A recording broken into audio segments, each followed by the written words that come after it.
ila siratikal mustaqim wa ala alihi washabihi haqqa qadri wa miqdarihil azim amma ba'd. Fa ya ayyuhal hadirun usikum wa iyaya bi taqwallahi wa ta'atihi la'allakum tuflihun. Wa qad qala Allah ta'ala fi kitabihil karim wa asdaqul qailin bismillahirrahmanirrahim. Wa in ta'adzana rabbukum la in syakartum la azidannakum wa la in kafartum inna adzabi lasyadid. Shadaqallahul azim. Hadirin para jamaah Masjid Al-Falah yang Allah muliakan, yang Allah rahmati, tanpa kami sebutkan satu persatu dengan tidak mengurangi rasa hormat, puji syukur alhamdulillahirabbil alamin, di tempat yang Allah muliakan, masjid, di acara yang insya Allah muliakan, yaitu thalabul ilm. Allah kumpulkan kita pada saat ini di sela-sela kita melaksanakan aktivitas, setelah kita melaksanakan sholat duhur dengan berjamaah. Semoga amalia kita pada siang ini menjadi amal yang makbul, diterima oleh Allah Subhanahu wa Ta'ala. Amin ya Rabbal alamin. Salawat dan salam semoga tercurah kepada baginda agung Nabi besar Muhammad sallallahu alaihi wasallam, pada keluarganya, para sahabatnya ila yaumul qiyamah. Hadirin para jamaah yang Allah muliakan, terlebih dahulu sama-sama kita baca suratul Fatihah. Kita doakan saudara-saudara kita di Palestina yang berjuang untuk meraih kemerdekaannya, yang gugur mudah-mudahan menjadi syuhada, diterima iman Islamnya oleh Allah Subhanahu wa Ta'ala, dipapak dengan rahmat dan surganya Allah Subhanahu wa Ta'ala. Dan mudah-mudahan dengan berkatnya suratul Fatihah, kafir Zionis Israel segera dihancurkan dan ditumpas oleh Allah Subhanahu wa Ta'ala. Al-Fatihah. A'udzu billahi minasyaitonir rajim. Bismillahirrahmanirrahim. Alhamdulillahirabbil alamin arrahmanir rahim maliki yaumiddin. Iyyaka na'budu wa iyyaka nasta'in ihdinas siratal mustaqim. Siratal ladzina an'amta 'alaihim ghairil maghdubi 'alaihim waladdallin. Rabbighfirli wa liwalidayya amin. Salah satu daripada sayangnya Allah Subhanahu wa Ta'ala adalah pada siang ini Allah kumpulkan di ini masjid plus majelis. Masjid tempat yang termulia di muka bumi. Majelis disebutkan oleh baginda agung Nabi besar Muhammad sallallahu alaihi wasallam pada para sahabatnya, wahai sahabatku, tatkala kamu di muka bumi, kemudian ada taman surga di situ, berhentilah dan masuklah di dalamnya. Sahabat bertanya, ya Rasulullah, di bumi ada taman surga? Ada. Apa itu? Majelis ilmu, majelis ta'lim, majelis pengajian. Itu adalah taman surganya Allah Subhanahu wa Ta'ala yang berada di muka bumi. Jadi ini double ini. Pertama kita di dalam masjid, keduanya plus duduk di taman surganya Allah Subhanahu wa Ta'ala. Namanya di taman, biasanya taman itu kan ada angin halalibir. Terus enaknya bagaimana, Pak? Ngantuk. Kenapa? Di taman surga. Kena angin surga. Masya Allah, luar biasa ya. Nah, ini kebaikan di atas kebaikan, kebaikan double dengan kebaikan. Mudah-mudahan sekali lagi kita nanti benar-benar masuk surganya Allah Subhanahu wa Ta'ala. Amin ya Rabbal alamin. Sedikit saja kita sampaikan, maka sama-sama kita menyimak di dalam kitab yang sangat tipis ini, kitab Al-Arba'un Nawawi, susunan daripada Imam Nawawi, memuat daripada 40 hadis baginda agung Nabi besar Muhammad sallallahu alaihi wasallam.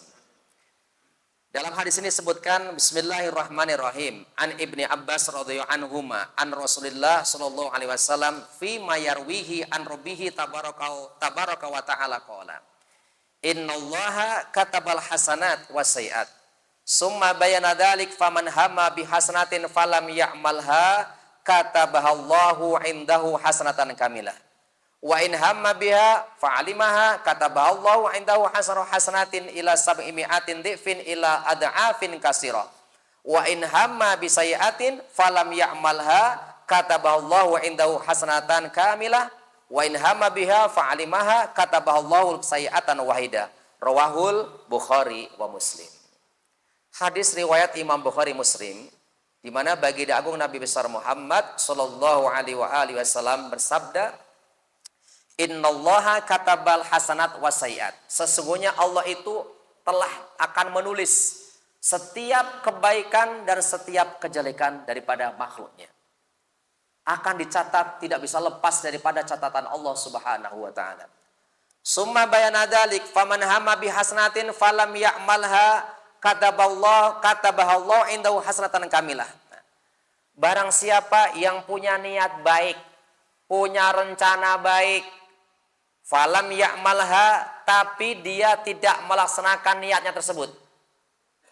Kerentek di hati ini. Nanti saya membaca Quran. Gak jadi baca Qurannya. Apa yang terjadi? Kataballahu indahu hasanatan kamilah. Allah akan menuliskan orang tersebut telah melaksanakan satu kebaikan yang sempurna. Niat unggul, Pak. Nggak jadi, tertulus. Terus tertulus. Niat nggak jadi dilaksanakan. Allah tulis satu kebaikan yang sempurna. Wa in hamma biha fa'alimaha kataballahu indahu hasanatin ila sab'imi'atin dhifin ila adafin kasira. Nah, sebaliknya, ada orang punya niat baik, lalu dia benar-benar mengerjakan niat kebaiknya tersebut. Saya nanti mau baca Quran. Benar dia baca Quran. Bagaimana? Allah akan tulis melaksanakan 10 kebaikan yang sempurna, masih komai. Ila sab'imi'ati dhifin, dilipat gandakan 700 kali kebaikannya. Lipat lagi ila adafin kasiratin, sampai lipatan-lipatan yang tidak terhingga. Terserah, tergantung daripada maunya Allah SWT kepada hamba tersebut. Itu yang kedua, Pak ya. Jadi punya niat, lalu melaksanakan niat baiknya. Allah akan tulis 10 kebaikan sempurna. 700 kebaikan sempurna. Bahkan sampai ada afin kasiratin, lipatan-lipatan pahala yang tidak terhingga. Tergantung daripada irodahnya Allah Subhanahu wa taala terhadap hambanya tersebut. Lalu yang ketiganya, kata baginda agung Nabi besar Muhammad SAW, wa in hamma bisayatin, barang siapa yang punya niat jahat. Punya niat jahat, nanti mau nyolong saya. Punya niat jahat nih. Falam ya'malha, lalu nggak jadi. Kataballahu indahu hasanatan kamilah, maka Allah akan tulis melaksanakan satu kebaikan yang sempurna. Punya niat jahat, punya niat jelek, nggak jadi melaksanakan kejelekannya. Allah tulis, Allah ganti dengan melaksanakan satu kebaikan yang sempurna. Maha murahnya Allah Ta'ala, khusus kepada umatnya, baginda agung Nabi besar Muhammad SAW. Maka kita bangga lahir ke muka bumi tanpa pernah meminta, tanpa pernah memohon. Kita menjadi umatnya Rasulullah Muhammad SAW. Yang mudah berkelak nanti di yaumul qiyamah, Rasul ngaku kalau kita ini jadi umatnya. Wa in hamma biha fa'alimaha kataballahu sayi'atan wahida. Nah, sebaliknya, orang punya niat jelek, lalu dia benar-benar melaksanakan kejelekannya. Apa yang terjadi? Kataballahu sayi'atan wahida. Allah hanya akan menulis satu kejelekan saja. Masya Allah. Rawahul Bukhari wa Muslim. Saya ulang lagi dari atas. Orang punya niat baik, lalu nggak jadi melaksanakan kebaikannya. Allah tulis satu kebaikan yang sempurna. 2, orang punya niat baik dan dia melaksanakan niatnya. Mau membaca Quran nanti ya, mau tahajud nanti ya, dan dia benar tahajud. Allah akan tulis 10 kebaikan sempurna, 700 kebaikan sempurna, bahkan ada afin kasratin, sampai bilangan yang tidak terbatas. Terserah, tergantung daripada kehendaknya Allah Subhanahu wa taala terhadap hamba tersebut. Yang ketiga, barang siapa yang punya niat jelek lalu nggak jadi melaksanakan kejelekannya tersebut, maka Allah akan ganti, akan Allah tulis dia melaksanakan satu kebaikan yang sempurna. Terakhir yang keempat, barang siapa yang punya niat jelek dan dia benar melaksanakan kejelekannya, maka Allah hanya akan menulis satu kejelekan saja. Ini hanya diperuntukkan khusus bagi umat baginda agung Nabi besar Muhammad Sallallahu Alaihi Wasallam. Oleh karena hadirin kaum muslimin yang Allah muliakan, Di sela-sela kesibukan kita ini, Masya Allah, luar biasa, masih kita menyempatkan diri untuk thalabul ilmi, menyempatkan diri untuk mendengarkan satu daripada hadis Nabi Muhammad SAW. Monggo dalam hidup ini, tancapkan dalam hidup kita, dalam diri kita, dalam diri kita, niat-niat kebaikan, niat kebaikan, niat kebaikan. Syukur kita bisa melaksanakan, alhamdulillah itu pemberian Allah Ta'ala. Umpamanya kita nggak bisa melaksanakan karena terhalang, sudah dicatat oleh Allah Ta'ala sebagai satu buah kebaikan yang sempurna di hadapan Allah Subhanahu wa Ta'ala. Karena hadirin kaum muslimin yang Allah muliakan, ini perjalanan hidup ini ada akhirnya. Hidup ini akan ada batasnya. Punten, kerja saja ada selesainya, Pak ya. Ada masa apa namanya? Masa pensiun. Hidup pun juga demikian. Sehingga kita diberikan gambaran, mohon maaf nih, kita diberikan gambaran. Ketika kita dulu sekolah nih, sekolah SD 6 tahun, SMP berapa?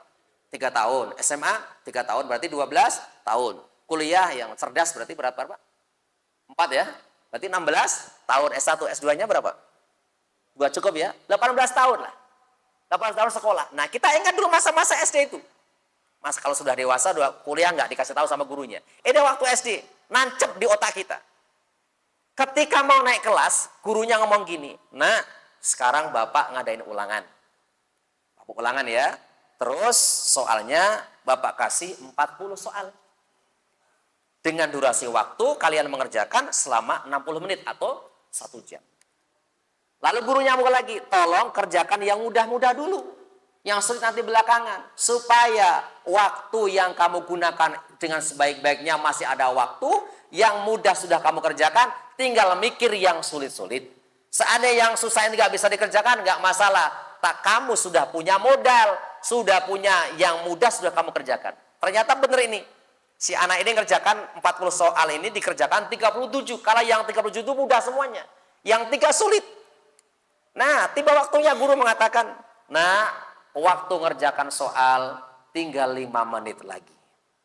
Si anak yang cerdas ini, dia akan tenang. Kenapa? Tenang, 5 menit, mudah-mudahan 3 soal yang sulit ini bisa dikerjakan.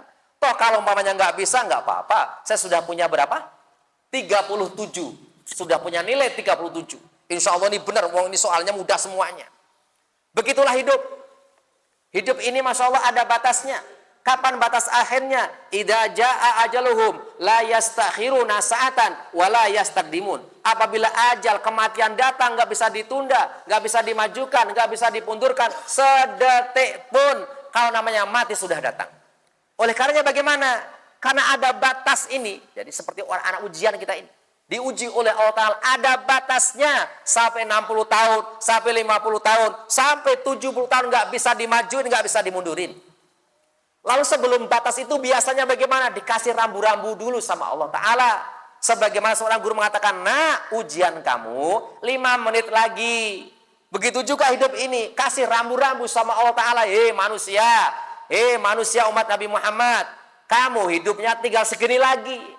Siap-siap kamu akan menghadap kepada Allah Subhanahu Wa Ta'ala. Nah oleh karenanya, maka dalam hidup ini Pak, mumpung kita masih diberikan umur oleh Allah Ta'ala, yuk kita sama-sama beribadah kepada Allah Ta'ala, kerjakan yang mudah-mudah dulu. Apa contohnya? Jamaah di masjid. Ini mudah, Pak. Mudah atau susah kira-kira, Pak? Mudah, Pak. Sekarang jalannya enak. Jalannya aspal semuanya ya. Jalannya aspal, penerangan ada. Hanya mau dan tidak kita. Kembali ke tadi, niat tadi. Baca Al-Quran. Mudah atau susah, Pak? Gampang Pak, zaman dulu ini Masya Allah Pak, Quran ini kalau ada orang baca Quran ngantri. Karena Qurannya cuma 1, 2, gantian sama yang lainnya. Tapi kadang-kadang sekarang kebalik, yang ngantri apanya? Qurannya, penuh banyak Qurannya tara dibaca. Kalau zaman dulu Masya Allah, ngantri orang untuk baca Quran, sekarang kebalik. Qurannya yang ngantri nggak pernah dibaca. Padahal gampang itu baca Quran, hanya mau atau tidak. Saya belum bisa belajar, guru banyak. Kiai banyak, ajengan banyak. Hanya niat atau tidak. Sholat duha, 2 rakaat gak usah banyak-banyak. Gampang atau susah? Gampang. Tinggal wudhu, masuk masjid 2 rakaat. Terus sholat tahajud, gak usah banyak-banyak. Istiqomah yang penting 2 rakaat. Gampang atau susah? Gampang. Sekarang subuhnya jam 4 lebih 3 menit. Kita tahajud nih. 10 menit menjelang subuh, 2 rakaat selesai. Hanya niat ini, tergantung bagaimana kuatnya niat kita kepada Allah Subhanahu wa taala. Jadi semua itu gampang, kerjakan yang mudah-mudah dulu. Baca selawat nih, sehari 100 kali. Gampang atau susah, Pak? Gampang, cari yang pendek. Sallallahu ala Muhammad, sallallahu ala Muhammad. Sama Jibril yang pendek, sallallahu ala Muhammad. Berkahnya luar biasa. Hanya mau atau tidak, gampang. Kalau sudah terbiasa, lezat. Kalau sudah lezat, nggak mau berhenti kita baca selawat. Masya Allah, gampang semuanya. Nah, apa yang dimaksud guru tadi mengatakan, nak, ujian kamu 5 menit lagi. Allah pun mengatakan demikian, seakan-akan. Hei manusia, kamu saya kasih sakit nih. Nah, sakit ini saudaranya mati sakit itu. Biasanya orang sakit itu mendekat ke apa namanya, Pak? Kematian. Artinya bagaimana? Ya Allah, Allah ngasih rambu-rambu kepada kita. Allah ngasih peringatan kepada kita. Yang dulu boyoknya ini, boyok ini apa nih? Pinggangnya ini, wah jejeknya luar biasa. Sudah mulai sakit-sakitan. Peringatan nih dari Allah Ta'ala. Yang dulu kalau buat ruko nyaman, sekarang sudah mulai sulit. Peringatan dari Allah Ta'ala. Mau buat jalan kakinya ini semutan gak karu-karuan. Ya ada asam urat lah. Ada semutan lah. Ada segalanya. Ini peringatan dari Allah Ta'ala. Kemudian dulu kita melihat, Pak. Melihat jauh ini enak. Sekarang sudah mulai apa? Remeng-remeng. Peringatan dari Allah Ta'ala. Peringatan apa? Untuk segera kembali kepada Allah. Nah, jangan sampai penyesalan, ya Allah, ketika mulut sudah tidak bisa bicara, ketika mata sudah mulai rabun, baru geragap-geragap mana Al-Quran. Ketika kaki sudah tidak bisa berjalan, seharusnya saya ke masjid, saya pengen ke masjid, saya pengen jamaah, saya pengen baca Quran. Dulu waktu sehat kemana? Waktu sudah mulai habis, baru bingung, baru gelisah. Sebagaimana anak, waktunya sudah habis, dia mengerjakan yang sulit dulu. Yang gampang nggak dikerjakan. Akhirnya bagaimana? Waktunya sudah mendekati habis, kerjaan belum beres. Sama gurunya keburu ditarik kerjaannya. Ditarik, nih, soal ulangan saya ambil. Masya Allah, dia nggak punya nilai di hadapan gurunya. Kenapa? Waktunya habis percuma untuk sesuatu hal yang tidak ada manfaatnya. Makanya monggo, umur yang masih Allah berikan kepada kita ini, yuk, kerjakan yang mudah-mudah dulu, Pak. Sholat jamaah ini yang mudah. Ya memang harus dipaksa, Pak. Ada doa makanya Allahumma paksa. Harus dipaksa. Kalau nggak dipaksa sulit ini. Baca Quran kalau nggak dipaksa, Masya Allah. Susah baca Quran. Mohon maaf terkadang kita kalau baca ini sehari bisa kuat ini, mata ini kuat. Baca Quran ya Allah. Satu muka sudah. Masya Allah. Sadaqallahul adzim. Padahal berkahnya luar biasa. Quran ini berkah luar biasa. Maka ada doa di awal akhir baca Quran. Allahumma rahamna bil Quran, ya Allah. Berkahi kami, rahmati kami dengan berkahnya Quran. Rumah yang di dalamnya untuk baca Quran, insya Allah rumah itu penuh dengan keberkahan. Suami yang baca Quran, ya Allah, menjadikan keluarganya sakinah, mawaddah warahmah. Keluarga yang di dalamnya untuk baca Quran, berkah keluarganya. Dekat dengan Allah Ta'ala. Mudah urusannya, kalau ada masalah insya Allah cepat beres. Kenapa? Dia dekat dengan Allah Subhanahu wa Ta'ala. Jadi, yuk, tanamkan pada kita, mumpung waktu masih ada, mumpung belum keburu Allah ngasih peringatan, ujian mau habis. Awas, umur Anda sudah sebentar lagi mau habis. Cuman nggak diumumin seperti itu. Cuman tanda-tanda alam tuh ada. Sakit-sakitan, ya itu tadi. Ya Pak, ya. Boyok sudah mulai pegel-pegel, ini tanda-tanda ini. Umur tuh nggak akan mundur ke belakang, terus maju ke depan. Jadi hakikatnya umur nambah terus, jatah itu semakin berkurang. Hanya orang al-qayyis, orang yang cerdas, adalah orang yang tahu, yang siap untuk menghadapi kematian. Makanya kembali ke hadis tadi awal, yuk. Setiap detik, setiap hari, niatkan kita niat yang baik. Walaupun kita belum bisa melaksanakan, sudah diberikan ganjaran oleh Allah Subhanahu wa Ta'ala. Hadirin kaum muslimin yang Allah muliakan. Terakhir, dulu ada riwayatkan begini, Pak. Ketika ada salah seorang sahabat Rasulullah Muhammad SAW yang wafat. Kemudian selesai pemakaman, Rasulullah dan para sahabatnya bertakziah nih kepada ahli yang meninggal tersebut. Nah, kemudian terjadi dialog. Rasulullah mengatakan, wahai ibu, suami kamu pesan wasiat apa sebelum wafatnya? Sang istri mengatakan, tidak pesan apa-apa ya Rasulullah. Cuman seingat saya itu sebelum suami saya wafat, ruhnya dicabut oleh malaikat Israel, dia ngucapin 3 kata. Yang pertama ngucapin kalimat seandainya masih panjang. Yang kedua ngucapin kalimat seandainya yang baru. Dan yang ketiga ngucapin kalimat seandainya semuanya. Rasul tahu apa maksud ucapan ini. Kemudian Rasulullah membeberkan agar didengar para sahabat menjadi pelajaran buat semuanya. Kata Nabi, tahu nggak kamu wahai ibu, kenapa suami kamu kok mengatakan seandainya masih panjang? Tidak tahu ya Rasulullah. Begini ceritanya. Suatu hari suami kamu ini mau berangkat ke masjid untuk sholat berjamaah. Nah, di tengah jalan ada seorang tua juga mau ke masjid. Dituntunlah sama suami kamu. Dituntun sampai dinaikkan ke masjid. Dengan penuh keikhlasan. Rupanya sebelum ruhnya dicabut oleh Israel, Allah nampakkan pahalanya pernah nuntun orang tua ke masjid. Pahalanya besarnya luar biasa. Suami kamu girang, tapi dia masih nyesel. Ya Allah, seandainya jalan ke masjid masih panjang, tentu pahala yang saya dapat lebih banyak daripada ini. Tuh Pak, orang yang punya amal saja nyesel. Apalagi nggak punya nyesel punya amal juga. Kenapa nggak banyak? Kenapa nggak sungguh-sungguh? Kenapa nggak istiqomah? Nyesel ini orang ini. Nah, lalu yang keduanya, kenapa suami kami mengatakan seandainya yang baru? Begini ceritanya.